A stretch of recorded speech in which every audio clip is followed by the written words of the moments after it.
Eh bien bonjour, bonsoir, j'espère que vous allez bien, c'est Flo. Aujourd'hui on se retrouve pour la review du chapitre numéro 16 de Embers qui s'intitule Ennui. Avant que la vidéo ne démarre, je vous le rappelle, si vous voulez soutenir la chaîne et suivre les prochaines vidéos, n'oubliez pas de vous abonner. Et du coup c'est parti, la dernière fois on s'était laissé sur le début de cette finale opposant Kosei contre Kurobayashi, et on se souvient, c'était la hype, vraiment ça donnait trop envie, du coup le match avait démarré. On avait vu que pour l'instant, l'équipe de Kosei avait l'avantage, et ouais, le plus surprenant que ça puisse paraître, évidemment, parce que depuis les dernières années, les derniers tournois, en fait, Kosei était toujours en difficulté. Et là, on s'était laissé même sur un but de Kosei.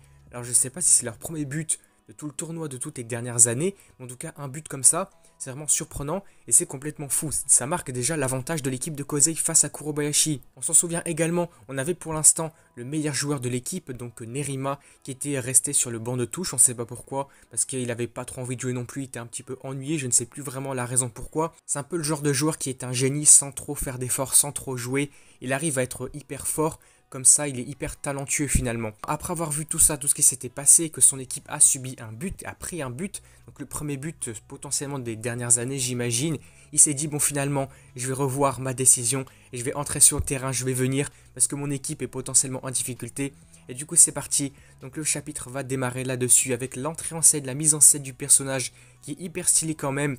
Donc c'est le joueur qui a mis le plus de buts, que ce soit pendant les compétitions d'été et d'hiver sur toutes les saisons finalement. À chaque fois qu'il était présent sur le terrain à jouer avec son équipe n'a jamais perdu justement. Il porte le numéro 10 de son équipe, il est l'as de Kurobayashi, le meilleur joueur tout simplement du Japon au niveau du lycée Yuzen Nerima. Maintenant ça dépend que de lui parce qu'on va voir que tout simplement on l'a appris déjà, hein, c'est le meilleur joueur, son équipe n'a jamais perdu. Et donc là potentiellement que ça va être la même chose actuellement. Du coup c'est parti maintenant, Yuzen Nerima est entré sur le terrain. Mais pour l'instant, ça paraît peut-être surprenant, mais étrangement, il n'y a pas de réel changement. Pour l'instant, la stratégie de Kosei reste la même, et on voit qu'elle réussit pour l'instant. Il y a une nouvelle contre-attaque, ils arrivent à voler le ballon à Kurobayashi, et tout se passe comme prévu. On voit que sur un des côtés, on a Takami qui va réussir à faire une percée tout simplement, à utiliser les failles de l'équipe de Kurobayashi pour pouvoir utiliser sa vitesse et montrer qu'il est hyper rapide et donc passer outre la défense. Mais là, attention parce que les choses ne vont pas se passer comme elles étaient prévues à la base. Tout va changer maintenant avec l'entrée de Nerima. On voit que d'un coup il se retrouve à côté de Takami, alors que lui, il pensait qu'il était le joueur le plus rapide. Là d'un coup, t'as Nerima qui a prédit son jeu, qui l'a analysé et qui l'a surpassé en fait, même en vitesse. On voit qu'il arrive à lui voler le ballon. Et là, j'ai l'impression qu'en fait, vraiment, il a réussi à briser son ego. Parce que là, Takami se heurte à un mur hyper haut, en fait, hyper puissant. Et il se dit, mais qu'est-ce qui s'est passé? Moi, j'ai réussi à perdre en vitesse. Là, on voit que son ego est brisé, il est dégoûté. Il ne sait plus quoi faire. Donc là maintenant, on voit que Nerima est le joueur clé, le joueur le plus puissant du terrain. Il a réussi à briser Takami, à briser la stratégie, la contre-attaque de Kosei. Et donc là c'est chaud. Et par contre pour le coup, c'est vrai il ne faut pas perdre espoir. Il reste deux joueurs surpuissants du côté de Kosei, donc Bugai et Aitani. Mais là ce qui va se passer, c'est que les deux joueurs vont foncer sur Nerima, donc à 2 contre 1. Ils vont se dire que sur le plan physique, donc là forcément ils vont réussir à l'avoir. Mais là d'un coup qu'est-ce que tu vois? Donc là on a une planche qui est juste magnifique. Tu as Nerima qui va repousser les deux. Il arrive à repousser Aitani et Bugai. Et du coup, à ce moment-là, tu vois vraiment que sur le plan physique et même sur le plan tactique, il arrive à battre tout le monde. Il a battu Aitani et Bugai. Là, tu vois vraiment la puissance du joueur, c'est un truc de fou. À ce moment-là, c'est vraiment surprenant et quelque part aussi choquant, forcément, de voir un joueur aussi puissant pour mettre à terre deux joueurs comme ça de l'équipe de Kosei en même temps, surtout. Et juste après ça, du coup, il va continuer d'avancer sur le terrain. Il va réussir à mettre le premier but pour son équipe, ramenant alors le score à 1 partout. Ici, on va le revoir évidemment, et même Nerima va poser des mots là-dessus. Il va dire ça aux différents joueurs de Kosei. On voit vraiment ici que Takami est brisé. Il a réussi à briser son ego. Et même ici, pour encore appuyer le fait qu'il a réussi à battre tout le monde, Nerima, il va dire à Bugai, donc tu vois, j'ai réussi à briser l'ego de ton coéquipier, mais là, tu vas être le prochain. Bientôt, tu vas être pareil. Quelques instants après, on va avoir les mots de son entraîneur et qui va un petit peu analyser tout simplement la stratégie de Kosei, justement les conséquences, les changements dus au fait de l'entrée de Nerima, parce qu'on l'avait vu, la stratégie c'était de prendre chaque joueur en 1 contre 1 pour qu'il ne puisse plus y avoir de passes et de gros déplacements de joueurs. Et là maintenant, si Nerima est capable d'aller encore plus vite que Takami, il va réussir à se déplacer à des endroits qui n'étaient pas prévus, et donc les défenseurs de Kosei vont devoir se déplacer pour aller l'empêcher d'avancer. Et donc ici, ça va permettre de créer des trous, des failles dans l'équipe et dans le terrain.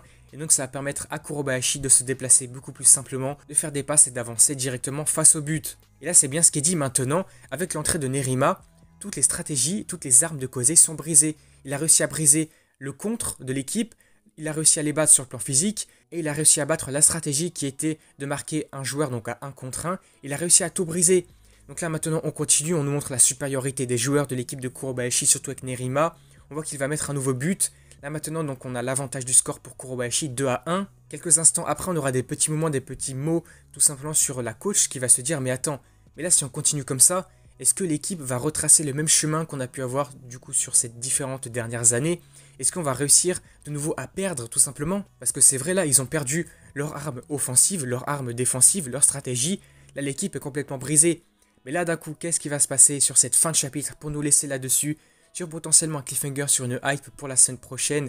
Donc Aitani va se dire, mais c'est vrai que là pour l'instant, tout n'est pas à notre avantage, on est en train de perdre. Mais justement, est-ce que là ça n'est pas les différentes étapes, se heurter face à des difficultés, se heurter face à un mur pour justement évoluer, pour step up finalement, pour évoluer, se surpasser, devenir meilleur et donc surpasser justement l'équipe de Kurobayashi, surpasser Nerima. Donc pour l'instant c'est surtout des mots d'encouragement pour se dire qu'ils vont devoir évoluer, s'améliorer pour justement le battre.